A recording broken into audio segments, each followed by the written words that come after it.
चलिए आप पिछला नोट कर चुके होंगे। अब उसके आगे कि किसी भी डेराइव्ड क्वांटिटी का डायमेंशनल फार्मूला किस तरह निकालते हैं। ठीक, तो किसी भी डेराइव्ड क्वांटिटी का जो फार्मूला निकालना जाता है, डायमेंशनल फार्मूला, वो निकालने का प्रोसेस वही है जिस तरह से हम उसकी यूनिट निकालते हैं। जैसे देखिए, सबसे पहली क्वांटिटी हम लेते हैं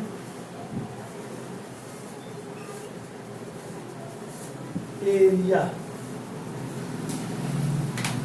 क्षेत्रफल।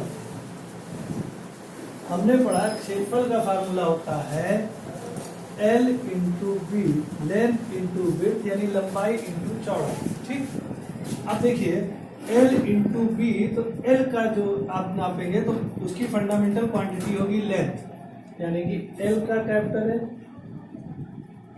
और विड्थ का भी कैपिटल L, और ये हो जाएगा L2 पढ़ा जाता है ना कि L स्क्वायर। इसका मतलब ये हुआ कि L जो है वो 2 बार है। ठीक है, L 2 बार है।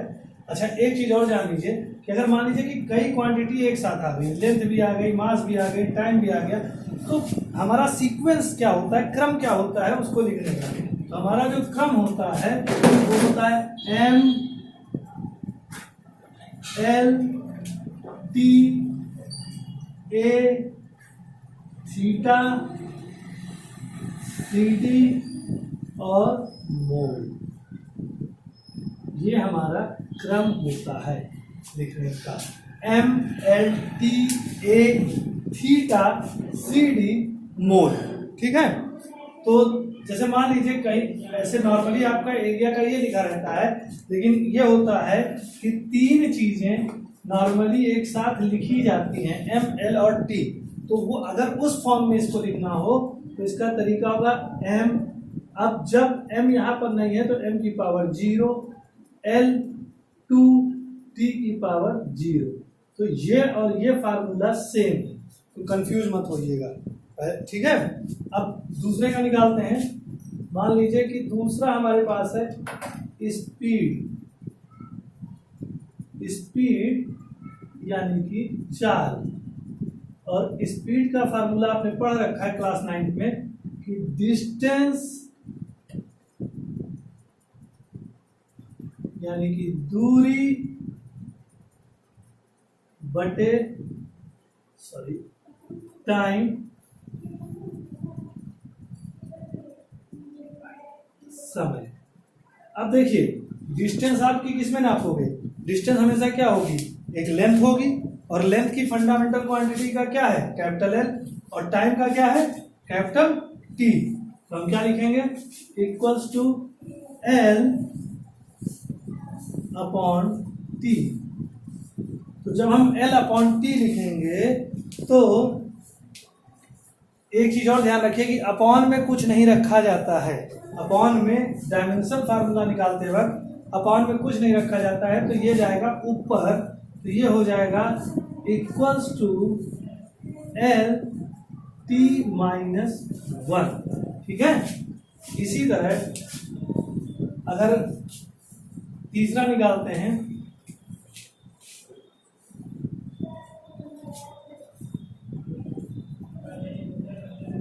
वेलोसिटी यानी कि वेग, तो इसका भी वही होता है डिस्प्लेसमेंट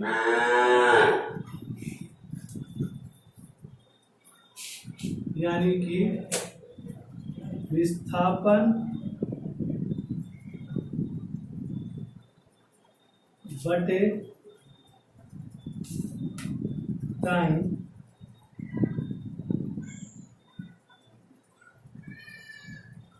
समय। तो डिस्प्लेसमेंट भी लेंथ होती है, और यहाँ पर डायमेंशनल फार्मूले में हमको इस चीज से कोई मतलब नहीं कि वो वेक्टर क्वांटिटी है कि स्केलर क्वांटिटी है, मतलब सदिश राशि है या अदिश राशि है। हमको सिंपल वो एक लेंथ है, और लेंथ है तो उसका क्या होगा L। तो हम क्या लिखेंगे L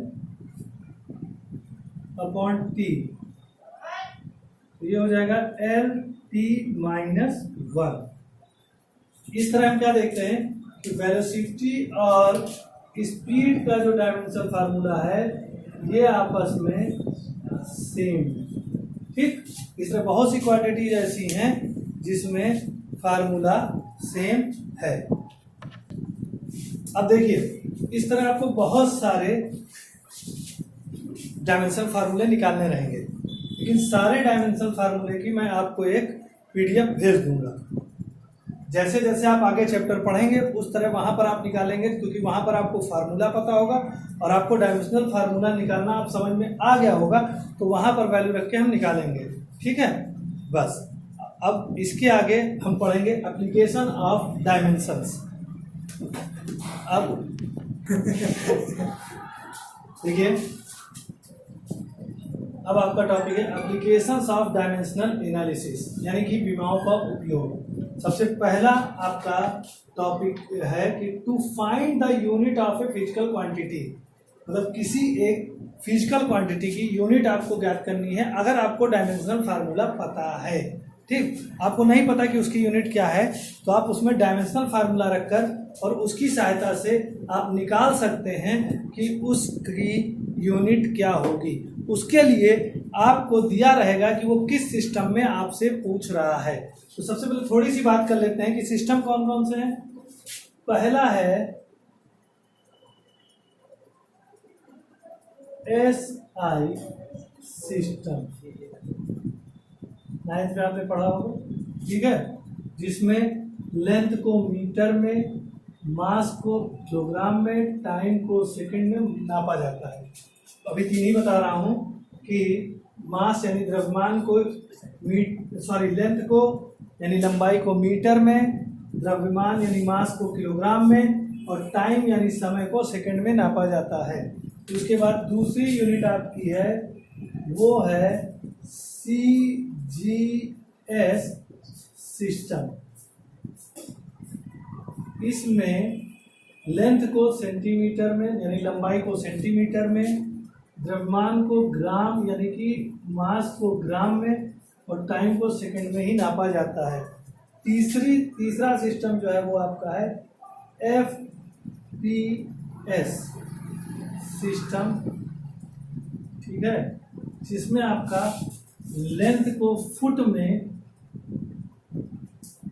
ठीक, या फीट में और मास यानी द्रव्यमान को पाउंड में जो कि जिम में यूज होता है, ठीक, और टाइम को सेकंड में ही नापा जाता है, ठीक। उसके बाद एक और सिस्टम है चौथा MKS सिस्टम, ठीक, जो सेम SI सिस्टम की तरह है कि लेंथ को मीटर में, मास को किलोग्राम में और टाइम को सेकंड में नापा जाता है। ये चारों सिस्टम आपको समझ में आ गए होंगे। ये 4 सिस्टम है नापने के। एसआई सिस्टम यानी कि सिस्टम ऑफ इंटरनेशनल, यानी इंटरनेशनल सिस्टम जो है वो एसआई यानी ऑल ओवर वर्ल्ड में जो सिस्टम यूज होता है इंटरनेशनल व्यापार में, वो एसआई सिस्टम यूज होता है, ठीक है।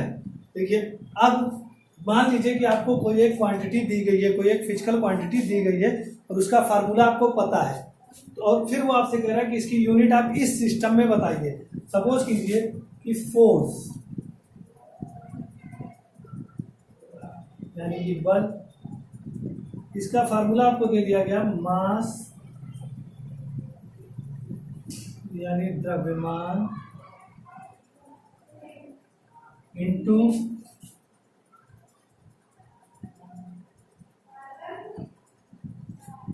एक्सीलरेशन यानी कि त्वरण। अब वो आपसे कहता है कि अब आप बताइए इन सीजीएस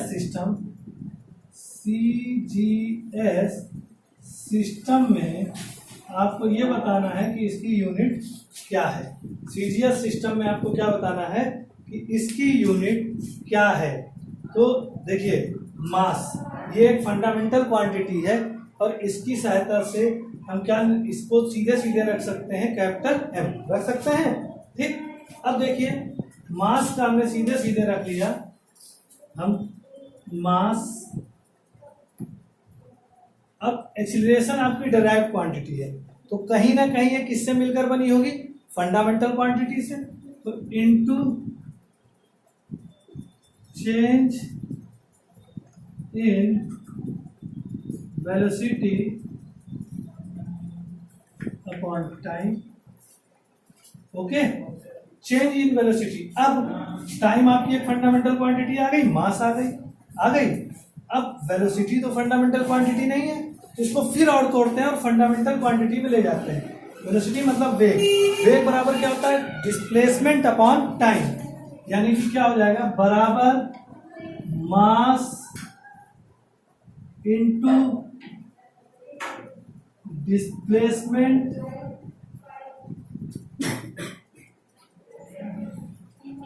अपॉन टाइम, और इस पूरे के बटे में टाइम। डिस्प्लेसमेंट मतलब विस्थापन।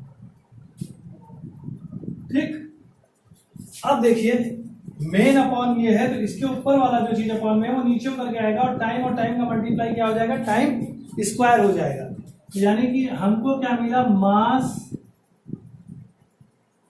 इनटू डिस्प्लेसमेंट अपॉन टाइम का स्क्वायर। अब हमारे पास सारी फंडामेंटल क्वांटिटी हो गई है। अब हम क्या करेंगे? उनकी जगह पर हम डायमेंशंस रख देंगे, यानी कि मास की जगह पर हम क्या रखेंगे? एम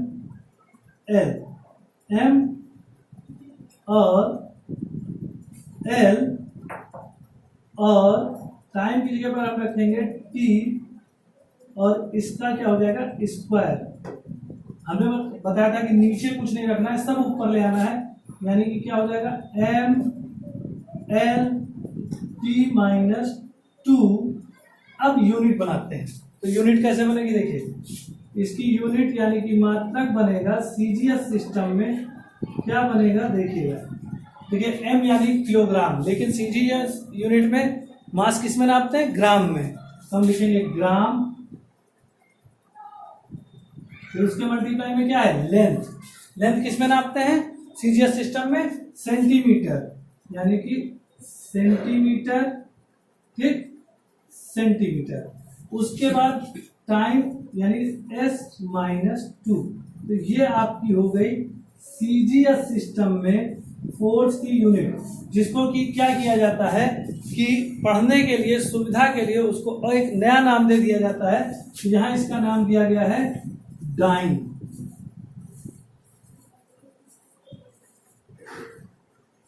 इस तरह आपकी समझ में आ गया होगा। ठीक है, इसको